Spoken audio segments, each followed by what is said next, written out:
We were speaking last time about how to cripple a democracy, how to gum it up, how to pour sand in the gears, how to turn people against other people, even though they call themselves citizens of the same country. I usually don't bring current events into class in literature. I'm not a presentist. I believe in studying history, but I believe in paying attention to current events. You all may have heard that there were a number of apparent bombs located in the U.S. mail sent to many individuals, mostly members of the Democratic Party, prominent members, former Attorney General, former President, former Vice President. Whether these devices were intended to explode or not has not yet been publicly determined. But I guess there were at least 10 of them. It's certainly something that instills fear in anyone who might receive such a mailing. When we create a climate with language that provokes violence, it's hard to pin legal responsibility on it because you have to prove incitement. However, there is a moral climate that we all need to pay attention to as well. And creating a climate that seems to condone or overlook or not condemn violence and verges on incitement, comes close to the line, might be regarded as morally culpable, if not legally culpable. It's very concerning. You were not alive when the Unabomber did great damage. Many people have been killed by bombs in this country, including bombs sent through the mail or placed in post office mail drops. It's very serious business. It hits home. I immediately worried about one of my former students who was former Attorney General of the United States. I immediately worried about a friend of mine who worked at CNN. And perhaps there are individuals whom you know whom you might worry about as well. We don't know whether all these devices have been located or not. We don't know who did it. Is there a connection between this and language? Yes, it's not a direct connection, but there is a connection. We live in a society in which we have certain norms of communication, or we hope to have them. And when we go out of bounds, outside those norms, it is not surprising that certain individuals, deeply misguided, will take it upon themselves to commit acts of bodily harm and violence, even though they may have no personal relation whatsoever to the individuals whom they apparently are targeting. This difficult issue between speech, occasionally what we call hate speech, incitement, a climate, an atmosphere established by rhetoric, and individual actions is one that is important. Let me step away from the current situation for a minute to another kind of situation. It is possible to incite an entire population toward war with a certain kind of language and rhetoric. It's possible to incite citizens to a certain kind of prejudice or genocidal tendency with language. Anyone living in Germany in the 1930s, almost anyone would remember Kristallnacht, the night of broken glass, when properties owned by people who were Jewish were smashed. That was an act. My guess is that it would not have occurred without certain language being used for a period of time leading up to it. And many other examples historically. So I wanted to mention that just as something to keep in mind when we think about using language in general and rhetoric in particular.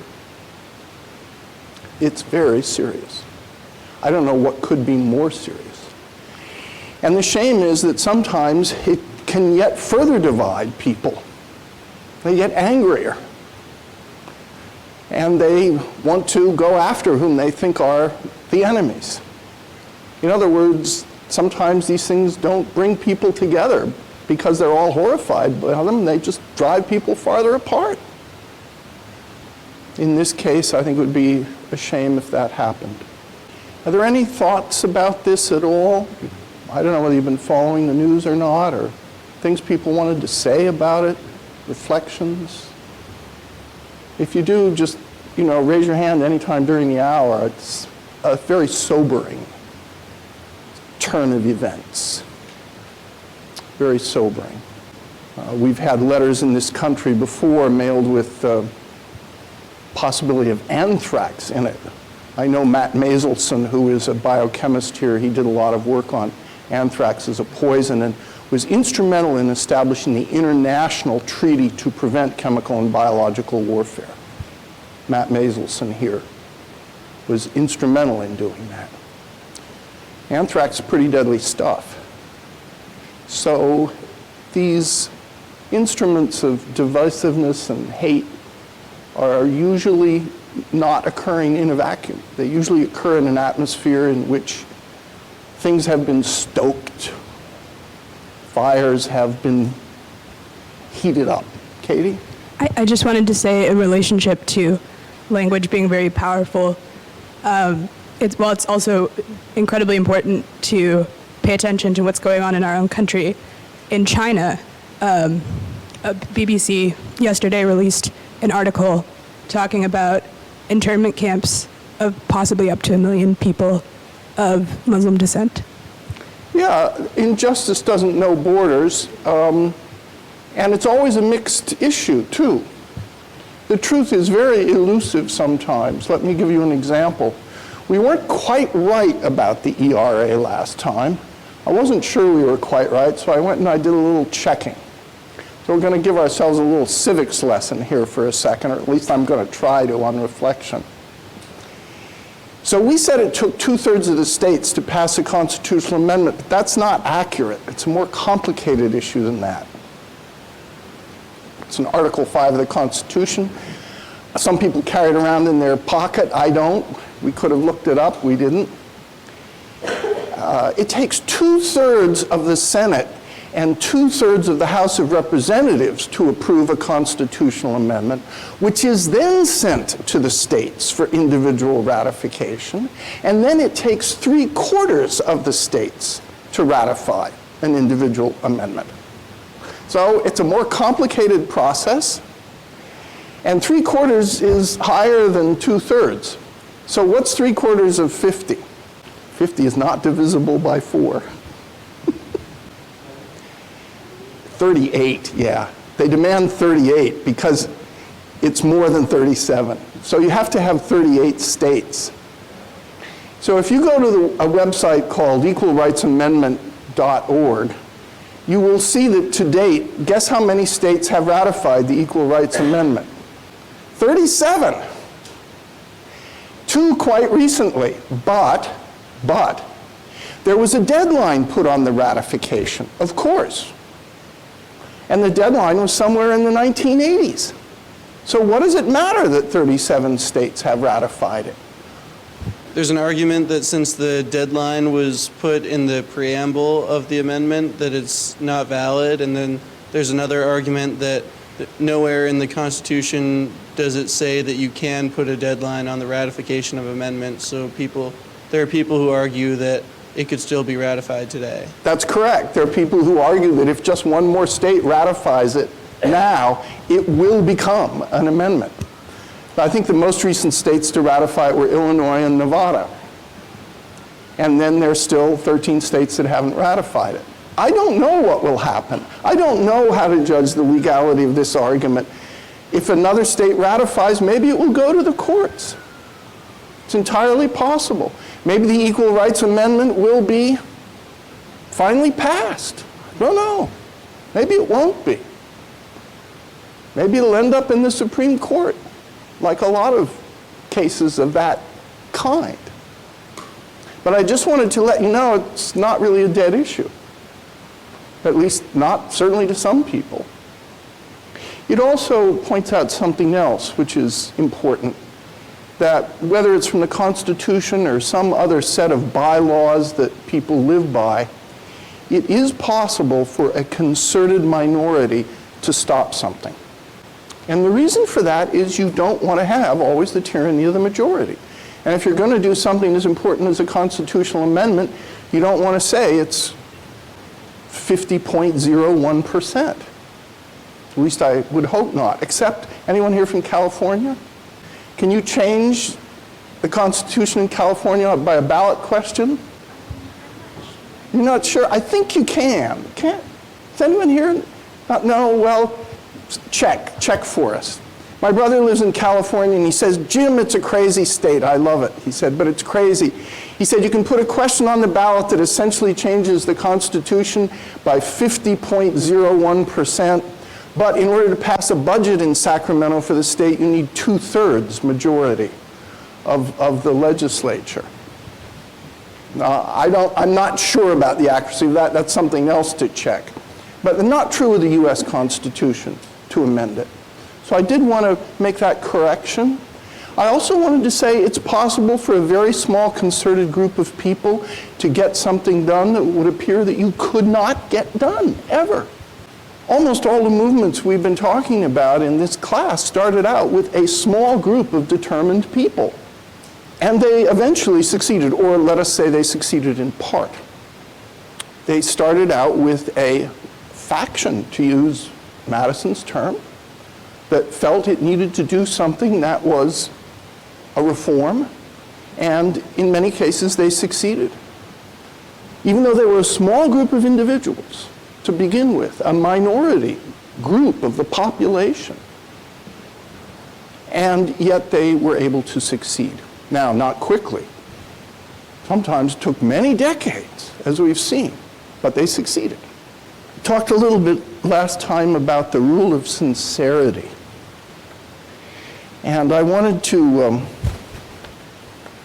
read a few sentences about sincerity, which I think is tied to honesty in many respects. It's a kind of self-conscious examination of whether one is being honest and making an effort to be honest, making an effort to find out what the truth really is, which is very hard sometimes, really very hard. Sincerity is the way of heaven. He who attains to sincerity is he who chooses what is good and firmly holds fast. There is a way to the attainment of sincerity in one's self.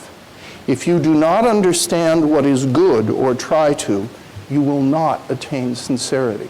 So it's linking sincerity with virtue, with an idea of what is virtuous. But you have to try to find out what that virtue is. There is an unremitting need for research and reflection before one can attain sincerity. It is the sincerity to which the superior individual has attained which enables that individual to know when it is insufficient. Not sufficient, but insufficient. If it does not yet enable that person to embody the right way, it at least enables that person to refrain from embodying the wrong. That's a very interesting statement, meaning if you're worried about what your own motives are or worried about what facts you have at hand, it will caution you not to take a certain action, which might be wrong or mistaken. You won't do it. Sincerity, then, in this sense, is obedience to that tendency which seeks a more perfect order within the mind, a higher sense of truth. So I've been quoting from a Chinese text, the Chung Yung, and this is what Confucius said about sincerity. It's an interesting statement. And that rule of sincerity, which John Quincy Adams is very insistent on, is not just about holding a belief. We all hold beliefs, and when we hold them, we can say we hold them sincerely. It's about examining the beliefs we hold, and rather constantly examining them, before we try to persuade others that that belief is one that they should hold also. In other words, it's a constant inner testing, kind of self-registering. And that's a very hard thing to do, because at a certain point you do become convinced of something that is absolutely right. You do, and then, as it were, you go forth, and you do try to convince others. But the idea of sincerity is that you are always having somewhere in your mind a sense that you need to re-examine what is going on, because maybe you don't have all the information. Maybe you don't completely understand your opponent's point of view, or maybe events occur which actually change the situation about which you are arguing or discussing. Sincerity, here linked with virtue, is a very difficult thing to attain. It's very hard. And that's why, at least in this text, it says that it takes an effort. It's actually an effort to do this. It's not something we habitually do, which I believe is true. I believe it's true. Now, there is, of course, a limit to how much you can do that self-examination. You know the phrase, the unexamined life is not worth living? Well, there's a sort of counterpart to that phrase, which is the over-examined life cannot be lived. Meaning, at some point, you act, you do something. Let's take a look, before we move on to style, at the Brady and the Heston texts on gun control. It's in our own words. And these are texts we didn't get a time to talk about last hour. I think you find around, 424 or something like that. There was an assassination attempt on President Reagan during his administration. He was outside a venue, and a man named John Hinckley came up and fired shots, and one hit Reagan. And another seriously injured man named Jim Brady, who worked in the White House. And later, Sarah Brady and Jim Brady promoted changes in federal gun laws. So that's in part the context about this. That was a very serious incident. Reagan lost half of his blood. He could have bled to death if they hadn't gotten to a hospital really quickly. It's true that when he was about to be operated on, he turned to the surgeon and said, "I hope you're a Republican." Quick thinking. I'm sure whatever political party the surgeon was, the surgeon did the best job possible. Reagan lived, he recovered. Brady suffered some permanent damage. Jim Brady suffered some permanent brain damage. So you see the narratio here is quite long, because it's a kind of history of not only the Bradys personally, which is important for this presentation, because this is an appeal based on a personal injury, among other things. It's called the Brady Bill. This happens in our society.